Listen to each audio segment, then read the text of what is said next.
Taiwan Supreme Administrative Court finds Boy London mark unregistrable. Grace Optical Company, Limited, hereinafter Grace Optical, filed an application with the Taiwan IPO for registering Boy London as a trademark, hereinafter proposed mark, on February 26, 2018. But the application was rejected with the proposed mark being found unregistrable by the Taiwan IPO on the ground that the proposed mark was likely to mislead people with respect to the place of origin of the products or services under the proposed mark. Dissatisfied with Taiwan IPO's rejection, Grace Optical filed an administrative appeal with the Ministry of Economic Affairs, but the appeal was unsuccessful and dismissed, which caused Grace Optical to initiate an administrative action seeking revocation of the Ministry of Economic Affairs appeal decision and the Taiwan IPO's disposition of rejection, and also Taiwan IPO's approval of Grace Optical's registration application for the proposed mark. Subsequently, the Taiwan Intellectual Property Court,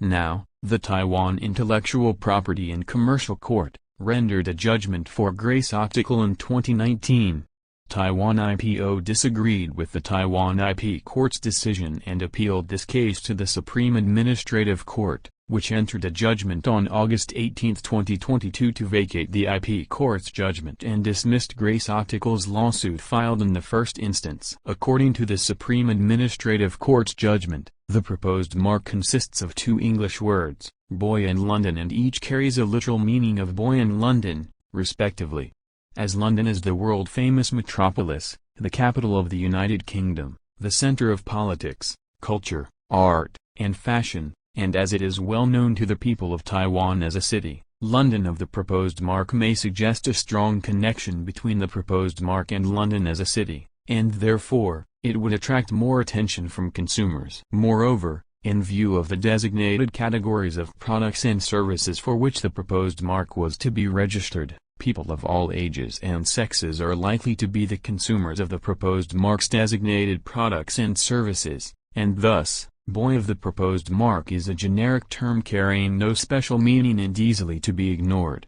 That is to say, the designated products or services of the proposed mark would mislead consumers into believing that these products or services under the proposed mark come from London or are relating to London. To put it in another way, the proposed mark is likely to objectively cause consumers misrecognition or misbelief with respect to the quality, nature, or place of origin of its designated products or services. However, the IP Court judgment ruled that Taiwanese nationals should have basic ability to recognize and identify English words. In view of the fact that English is a foreign language of phonics with emphasis always on initial words, for the proposed mark Boy London, Boy is the word that stands out, instead of London. Judging from the appearance of the proposed mark as a whole, the concept it carries, and its pronunciation, the IP Court found that the proposed mark would not cause consumers to mistakenly recognize and believe that the products or services provided under the proposed mark are relating to the United Kingdom or London in the aspects of their places of origin. In addition, the designation of the proposed mark, Boy London, is irrelevant to the function, usage, and quality of the products under the proposed mark,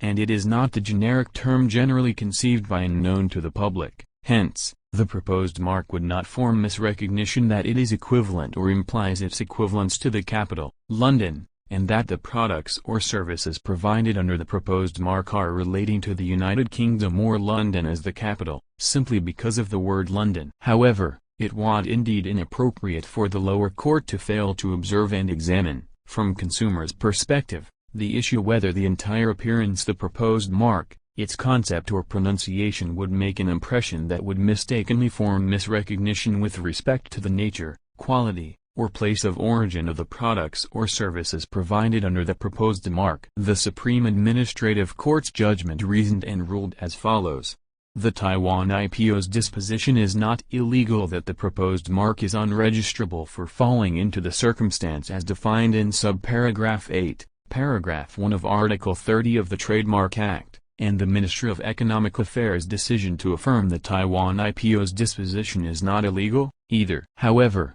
it is erroneous for the IP Court to find the Taiwan IPO's disposition and the MIA's appeal decision illegal and revoke them, and further to demand Taiwan IPO to reverse its disposition. Therefore, The Supreme Administrative Court found the IP Court's appeal well-grounded.